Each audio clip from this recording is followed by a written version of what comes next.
श्री शिवाय नमस्तुभ्यम हर हर महादेव। देखिए दोस्तों, आज का यह वीडियो बहुत ही ज़्यादा खास होने वाला है। देखिए, हम सभी जानते हैं कि कल दिनांक 12 जनवरी को शुक्रवार के दिन प्रतिपदा तिथि का दिन है।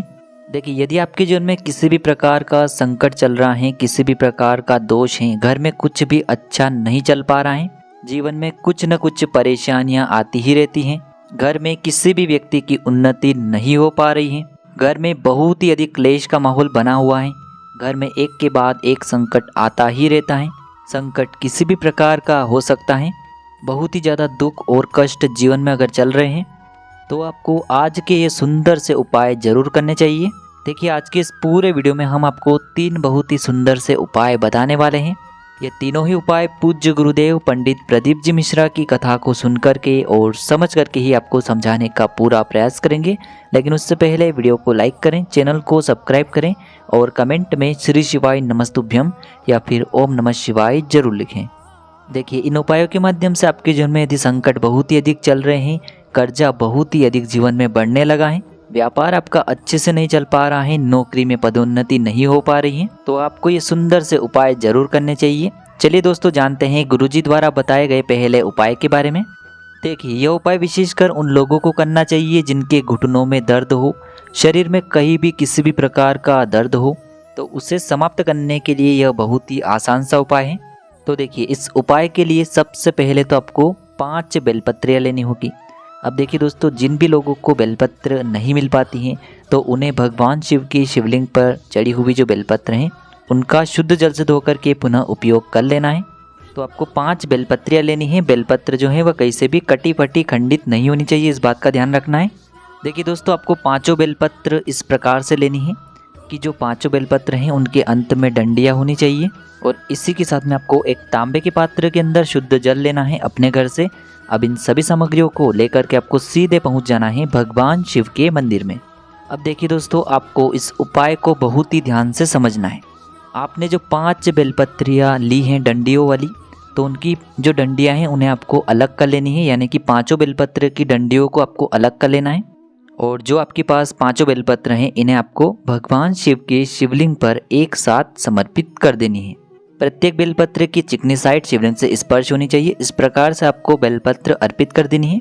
अब देखिए दोस्तों, 5 बेलपत्र को अर्पित करने के बाद आपके पास जो बेलपत्र की डंडियाँ बची हुई हैं, तो बेलपत्र की जो 5 डंडियाँ हैं उन्हें आपको एक एक करके शिवलिंग पर जो माता अशोक सुंदरी का स्थान होता है वहाँ पर आपको 5 डंडियाँ समर्पित कर देनी है।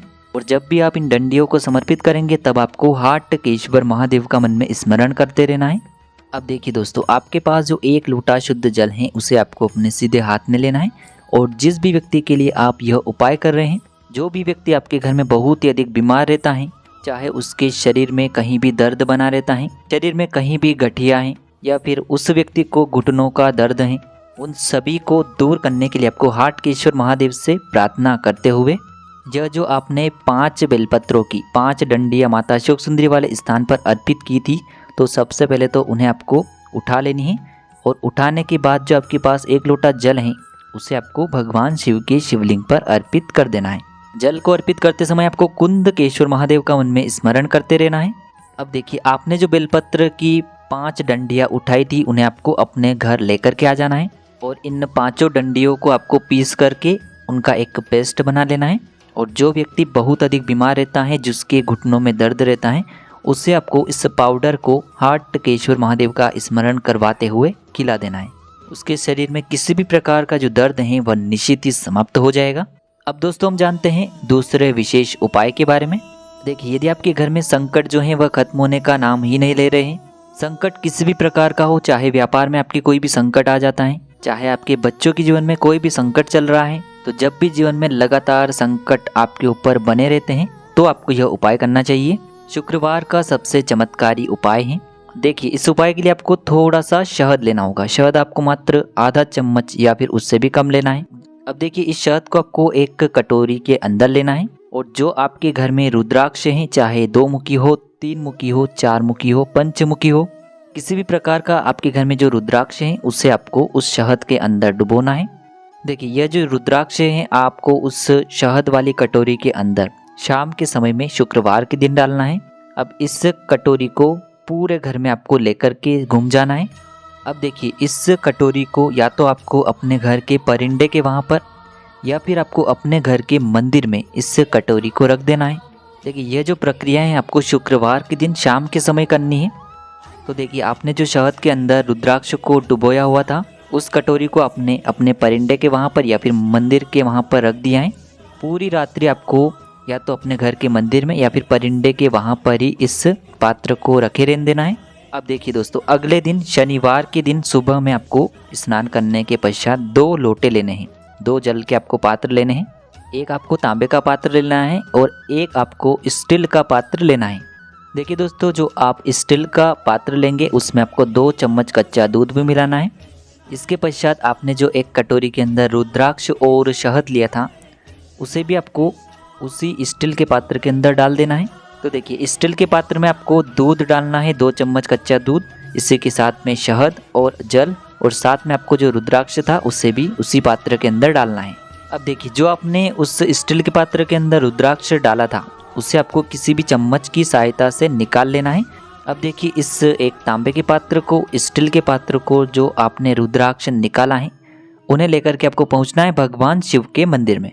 देखिए मंदिर पहुंचने के बाद सबसे पहले तो आपको अपना मुख उत्तर दिशा में रख कर के खड़े हो जाना है और जो आपने रुद्राक्ष निकाला था उस पात्र के अंदर से उसे आपको शिवलिंग के नीचे जो जलाधारी होता है जहाँ से जल गिरता है वहाँ पर आपको इस रुद्राक्ष को रख देना है।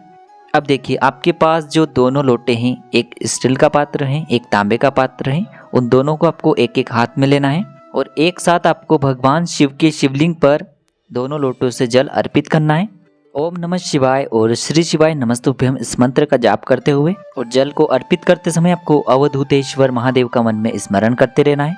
देखिए जैसे आप ये जल अर्पित करेंगे और ये जल बहकर के जलाधारी से नीचे गिरेगा उस रुद्राक्ष के ऊपर, तो यह रुद्राक्ष जो है वह सिद्ध हो जाएगा। सिद्ध होने के पश्चात इस रुद्राक्ष में इतनी शक्ति आ जाती है कि जो व्यक्ति इसे उठा करके अपने घर रख देता है उस घर में कभी किसी भी प्रकार का कोई संकट आ ही नहीं सकता है।